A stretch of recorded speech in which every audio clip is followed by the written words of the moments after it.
What's going on YouTube? This is your boy Black Label Uchiha coming to you with another video on this game Black Deck.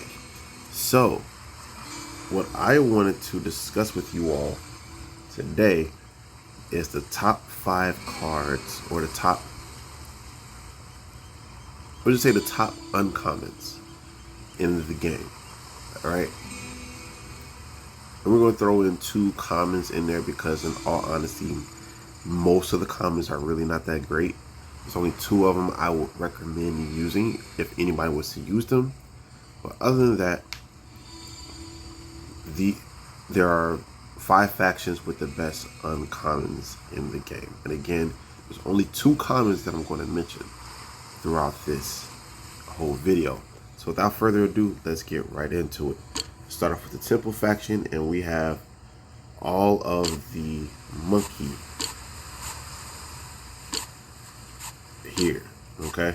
And the reason why, and I'll keep up the shock one. So the reason why I have all of the uncommon monkeys in this from the faction Temple is because they have these 2 abilities. They have taunting, and then they have their own individual elements, okay?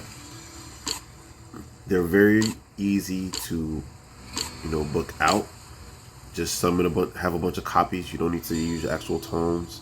Just use a bunch of copies of whatever monkey that you're trying to do or use. Maximize that elemental skill. The 2 best ones is Frost and Shock. Third would be the Poison.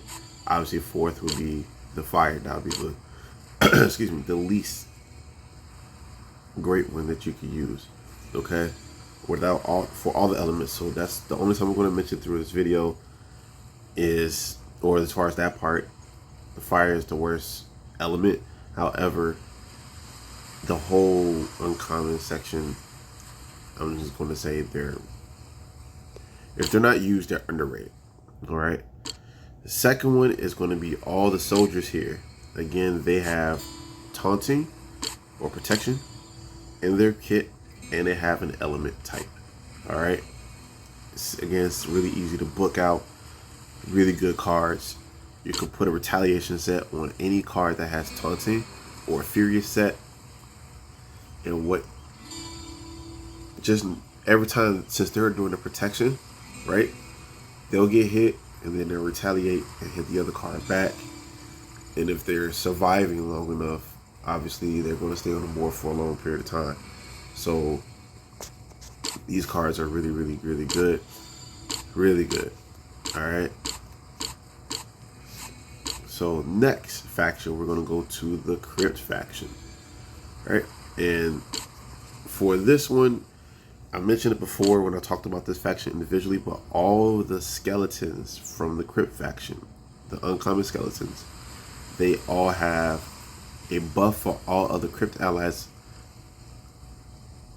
by 10% of this card's max strength the first 3 times it kills another unit. So the first 3 times it kills is going to be like, alright, bye-bye. Okay? And it's going to buff up the rest of the Crypt faction cards that you have. So that's why I have them here, because they have a self-buffing within their kit. Alright, or group buffing within their kit. Next, we're going to put in the Abyss faction, the Bats. Now, this is one of the 2 factions I'm going to mention, the common bat. Alright, I lost to this in Arena. They put a bunch of common bats with extra strike sets on them. And they had a hero that provided just enough of what they needed. And they had a couple cards with resurrection, I think. It was bonkers to deal with. So this whole uncommon and this common is really, really good. Alright. And again, the reason why I have the bats is because of their multi-hit. Alright.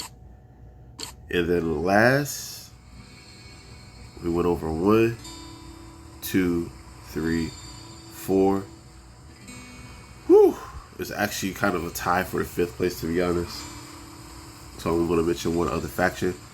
But this faction here is the Mountain faction. We have the Goblins here. All these goblins are really good. Base, they're kind of weak in all honesty, but they're still really good. They have multi-hit abilities, and they have their elemental type. Same thing with this goblin. Multi-hit, except for no element. But all those goblins are really good to have. And the tie at 5th place is the zombies from the Swamp faction.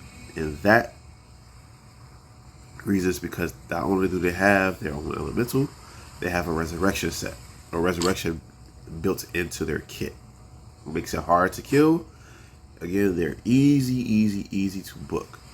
As long as you have multiple copies of the card, you can book out that card really easily. So those are the factions that I have with the best uncommons and commons. Don't forget to like, comment, subscribe. Let me know what you think are the best uncommons and commons in the game. Share this video. Holla back at your boy. Peace.